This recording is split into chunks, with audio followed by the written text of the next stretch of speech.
I was there for one of the greatest Norm moments in comedy history. I think he was kicked out of Nebraska. That sounds realistic. And you can maybe look it up later. Where it says Norm Macdonald was kicked out of the state by the governor, and he went on Letterman to talk about it. And I want to say it was like 1996 because I just finished my first year at SNL. It was 95, so it was the summer of 96. And I remember going on tour. There you go. You saw it. Go down. Yeah, kicked out of Iowa. That's me talking about it. Okay. But anyway. Should we look on a video or should we look on a story? Don't look at that. I want to see the real. There has to be a headline. How Norm Macdonald got kicked out of Iowa? Yes. Okay. Gazette. There you go. Okay. All right. So many were disgusted. Some were delighted. So he's supposed, now you understand something. Okay. Mm-hmm. This is the first time me touring with a star. Okay. We go to the airport and people are like, oh my God, you're Norm Macdonald. Like, wow, this is everywhere we went. Oh my God, you're Norm Macdonald. We show up at the university. He's like, I got to go golfing with the fucking governor tomorrow. They made me fucking golf. Fucking governor. Yeah, what is that game where you fucking hit the right? thing? So I'm like, he's with a governor. This is huge. Who gets to say that? So it's me, Daryl Hammond, and him. And you wait, both of you guys went? We're on the gig. Okay. We're going out. He's telling us. Hammond, yes. And so we get to the gig, and is packed. And they go, now listen, there's kids here, and there's students and alum and the dean and all these people here. So that's the worst. They're like, yeah, clean. I get it. No worries. I go, we're in Sunny Lake. He goes, that's why we got you guys, because you're used to live TV. Blah, blah. So Daryl goes up first, does his 20 minutes, does impressions, does his comedy. Hilarious. Mm-hmm. I go up, do my 20, feel great, crush it. Norm goes up. I'm not even exaggerating. The first thing he says, he goes up, he goes, I'm preparing. I'm like, this is going to launch my career. Are you kidding me? This is going to be huge. I'm going to be all. He goes, fucking, where the fuck are we? First person to even curse. Right? I went, oh, shit, he cursed. And he goes, so if you're gay, would you rather be the ass guy or the dick guy? This is what he starts off with. So I go, Daryl, you gotta come see this. And he's going, and he won't stop. He's like, Daryl's just being depressed in the back. Because if you're the ass guy, why do you want to be the ass guy? Oh, first of all, he's going on. People are grabbing their kids, running up the aisle. I never saw a place clear out. It looked like a fire alarm was going off. But the college students were staying, and they were howling with laughter. And one thing, and then in the middle, after about 15 minutes, he goes, Jesus Christ, what do you want to do? You want fucking airplane jokes? You want fucking 7-Eleven jokes? Jesus Christ, fuck out of here. So the next day, in the paper, USA Today or the Gazette, they're like, Norm Macdonald's out. Wow. Governor wants him out of the state. Governor wants him. Get out of my state. This is stupid, but on my phone, this guy, you'll laugh at this maybe. A lot of people get these pictures or tattoos, like of me as Joe Dirt. They send you, a lot of people get a lot of tattoos of stuff, like things you say or photos or whatever. Or they send me ones of Farley or whatever. So this guy sends me he's got Norm of all morons on his hand, Norm Macdonald. So I text Norm. I just send it to him. I go, hey, you have fans. And then I put in parentheses, fan. all we know is for sure this one guy. Uh-huh. And then of course, like days later, David, hello, it's me, Norm. How are you? Have you ever texted with Norm? No, I haven't. No. Times 1,000. He just goes, he waits days, and then at 3 a.m, hello? I go, Norm, what are you doing? Are you answering me from 4 days ago? Is that what you're doing? Dave, it's Norm. Do you like money? Yes, Norm, I like money. Why? Would you like to have more money than all your wildest dreams?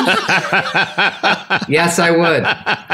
And then an hour later, would you like to walk into a dealership and point to a car and then just buy it? I go, of course. How? And then 3 hours later, bet the over in the Blackhawks game in the first quarter. First period or something. I go, oh, okay. Too bad that game was 6 days ago, you fucking idiot. And so Norm was headlining, and I think there were 3 or 4 comics who were doing 5, maybe 8-minute sets. And at that time, it was all the material they had. You know, they were new comics. And okay, I've polished off my set. I got these jokes, and now I'm going to go out with this guy who's a great headliner, and we're going to do this big corporate gig. And so at the gig, as they were starting, Norm off the top said, I'm just going to go out there and kind of warm up the crowd, you know, do a little teaser, and then you guys do your sets and I'll come back. So Norm went up and apparently did everyone else's material. Did all the, is this the story? Oh did my all their God. jokes. And what I loved is what I was told to me. They're like, first off, those are the only jokes we had. But the worst thing about it is Norm's jokes were better. Like our jokes were, he had 3 hours and he was going to do an hour on this show. So he was only doing it to fuck with them. And he said, but we were just mortified because it's like, it's not like we have a lesser 5 minutes. Right. It's like that was everything. That he went, and What did when they he came do? off, it was just a joke to him. And he's like, that was Your crazy. turn. Yeah, your turn. Oh my so God. I think they just went up and flopped and like tried to do crowd work and tried to. And I liked the motivelessness of it. Yeah. It was I know. Just And then because bullying. didn't they have to drive with them like for an hour You afterwards? would. Like, hey, wasn't that Exactly. great when I did your acts? What were you thinking? I must have been crazy. That's also only a joke for the other comics. Oh, yeah. The audience It's as doesn't inside know. as it gets. Yeah. They saw like a pretty okay opening, and then what the hell happened in the middle? Right. And then Yeah. the guy that closed came back, and he He was still really went on good. and killed. Yeah, I just love that. Yeah. Oh me my too. God. Well, that's mortifying. And then he also didn't get any NPR swag. It happens at all no. levels. Yeah. That does make me feel better. I'm used to say goodbye, nothing new to me.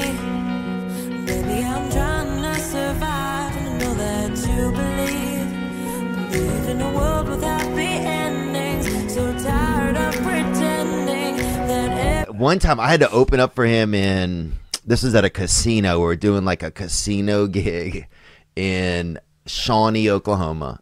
Wow. And Cherokee Creek Casino, I think. And it could have, I don't know, this cool lady that I think maybe tried to make love to somebody, but she also helped us get the gig. And Norm was fucked up. I think that when he went on after me. And like, I don't even think for the first 7 minutes, I don't even think he said anything, right? But the crazy part was the next day, we had to play cards too the next day. You had to like be there for the weekend, you know? So we go to the card tables and Norm's like, man, there's a lot of good pussy in here. Huh? and I don't know him really well. So I'm looking around this room, bro. There is 0 attractive women, right? There's 0 attractive men, okay? Right. So it's not, even if you wanted some It's a ass pussy, casino. there's nothing. Yeah, it's a casino. And it's a gambling game. It's poker. Yeah. 5-card poker, you know? So... And I'm just thinking, well, I guess I just agree with him. You know, he's getting older, and you know, maybe he has a different perception of what's attractive. And Sure. I'm like, yeah, man, there sure is. He goes, fuck no, there isn't. Like he had played me, you know, like he was like, this is the ugliest batch of people I've ever seen. You know what's funny is that reminds me, I was just thinking about this the other day. Norm was on my late night show and always an amazing guest and some of my favorite moments. And he's in the makeup room getting made up. And, you know, the band's playing. I'm about to go out and start the show. But I go in just to say, hey, to Norm, and what I want to do is make sure, I like to get in sync with people a little beforehand, just make sure that, you know, we're both on the same page, get a good groove going. So I go in, the band's playing, and Norm's always grinning like, hey, Norm, good to see you. And he's like, Hey, can you back out of the way? I'm trying to see the television set. Can you back up there, Conan? And TV. The TV's on. And so I sort of back out of the way, and I realize he's watching some college basketball game, and he's watching it. It's towards the end of the game and all this. And I go like, okay, well, anyway, good. And he goes, can you be quiet? Quiet. Hold on a sec. And then someone scores a basket, and he goes, and the game's over, and he goes like, fuck. And I'm like, what? And he went, I just lost a lot of money. My whole dirty work. Yeah. Everything I made on dirty work is gone. and I just went, oh, and he went, oh, I'm in a terrible mood. And I went, okay. And then someone with a headset said, Conan, it's time to go on. And I went, I'll see you out there. And he's like, 30 seconds. Yeah. Fuck you. You came in and jinxed me. You jinxed me.